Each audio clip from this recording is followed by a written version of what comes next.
দেখো আজকে আমরা ক্লাস 10 এর কোষে দেখি 6.1 এর 10 এর অঙ্কটা করব। আগের দিন আমরা 9 পর্যন্ত করেছিলাম, এরপরে 10 এর অঙ্কটা করব। বলছে বার্ষিক 7.5% হার সুদের হারে সুদের হারে বার্ষিক 7.5% সুদের হারে 12,000 টাকার 2 বছরের চক্রবৃদ্ধি সুদ ও সরল সুদের অন্তর কত? ওকে, 10-এর দাগেরটা দেখো।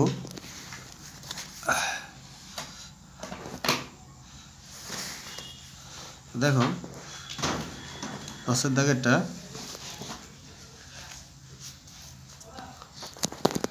দেখো, যে বলছে সুদের হার প্যাকেট আর সমান 7.5%। 7.5%, ওকে। আর বলেছে আসল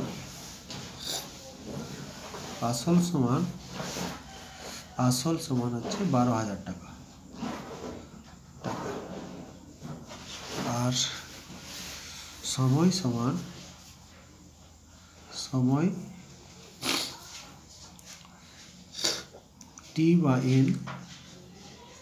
এনও বলে, অথবা টিএস দুটো বলেছে, তাহলে দুটোই লিখবো।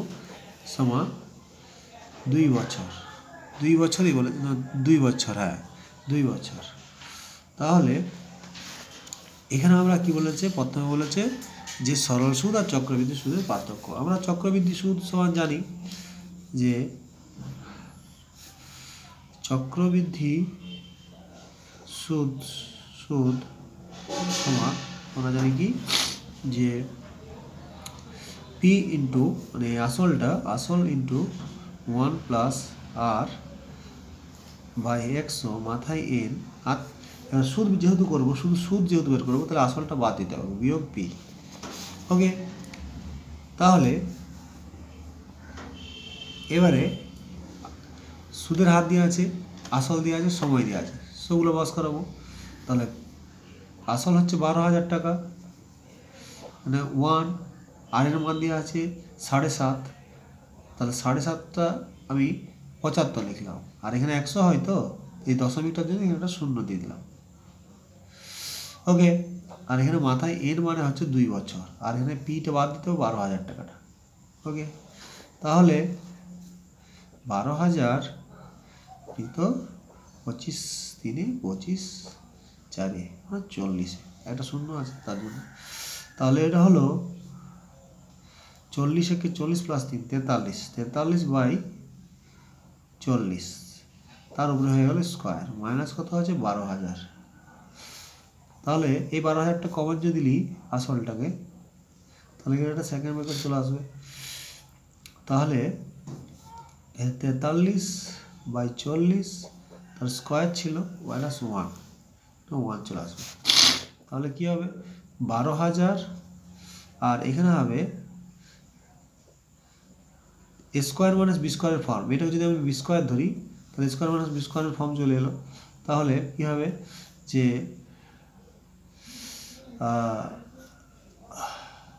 43-এর স্কোয়ার হলো 43 বাই 40-এর স্কোয়ার প্লাস এটা এ হবে, এটা এ আর এটা বি, তাহলে এ প্লাস বি একবার আর এ মাইনাস বি একবার হলো, সেকেন্ড ব্র্যাকেট শেষ। এরপরে কি হবে 12,000, 40 একে 40 আর 43 83, তাহলে এটা হবে ফার্স্ট ব্র্যাকেটগুলো তুলে দেবো, 83 বাই 40 হয়ে গেল। আর এটা গুণে কী হবে, 40 বাদ দিতে হবে, 3 বাই 40 একে 40, 43 থেকে 40 বাদ, তাহলে 3 থাকবে, 3 বাই 40। এবারে কাটাকাটি, এই শূন্য কেটে দাও, এই শূন্য কেটে দাও, তাহলে 4 আরও কাটো, 4 3 12, আর একটা শূন্য ছিল, হ্যালো। এবারে কাটো 2 দিয়ে, 2 2 4, 2 15 30 কাটো। তারপরে এবার সব গুণ করতে হবে প্যারালাল।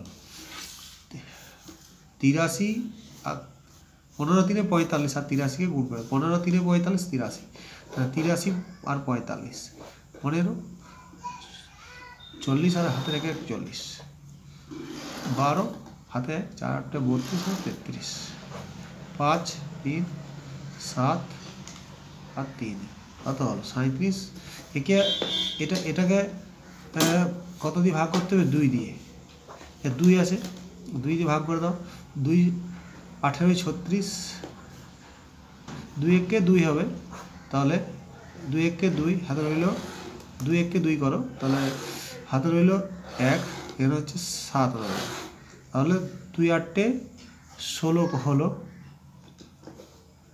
1 3 2 6 12 হলো 1 5 2 7 14 হলো 1 তাহলে দশমিক দিয়ে একটা শূন্য দিলাম এখানে 2 5 10 হলো তাহলে হলো কত এটা হলো 1 8 6 7.5 এত টাকা এটা হলো সুদ দশমিক শূন্য দিতে পারি মানে 1867.50 টাকা এটা হলো চক্রবৃদ্ধি সুদ এবার আমরা সরল সুদটা বের করব 7.5% হারে 12,000 টাকা 2 বছরের সরল সুদ তাহলে আর সরল সুদ সমান আমরা জানি সরল সুদ সমান P into R into T into by 100 সমান P মানে হচ্ছে 12,000 আর R মানে হচ্ছে 7.5 তার জায়গায় 75 লিখলাম আর এখানে 100 এর জায়গায় একটা শূন্য বাড়তি লিখলাম দশমিকটার জন্য আর এখানে T মানে হচ্ছে 2 তাহলে এখানে 3টে শূন্য কেটে দাও তাহলে কত হবে 75 150 150 কে 12 দিয়ে গুণ করে দাও 75 দিয়ে 150 150 কে 12 দিয়ে গুণ কত 15 12 180 আর একটা শূন্য মানে 1800 টাকা কত হবে 1800 টাকা 1800 টাকা হলো তাহলে সরল সুদটা হলো 1800 টাকা অতএব সরল সুদ আর চক্রবৃদ্ধি সুদের ফারাক কি হলো অতএব চক্রবৃদ্ধি সুদ মাইনাস সরল সুদ সমান কত হলো সরল সুদ সমান কত হলো 1867.50 টাকা মাইনাস 1800 টাকা ব্র্যাকেটের মধ্যে দিয়ে হলো সমান কত হবে 67.50 টাকা এটাই উত্তর 67.50 দেখো এখানে এবার উত্তরটা চেক করে নেবো 10-এর দাগের কোষে দেখি 6.1-এর 10-এর দাগেরটা দেখবো কত উত্তর আছে কোষে দেখি 6.1-এর কোষে দেখি 6.1-এর 10-এর দাগেরটা এখানে দেওয়া আছে 67.50 টাকা এই উত্তর মিলে গেছে আমাদের ঠিক আছে যারা আমার এই অঙ্কটি দেখলে তারা আমার এই চ্যানেলটিকে একটু সাবস্ক্রাইব করে দেবে আর একটি লাইক দিবে আর অঙ্কটিকে শেয়ারও করে দেবে থ্যাংক ইউ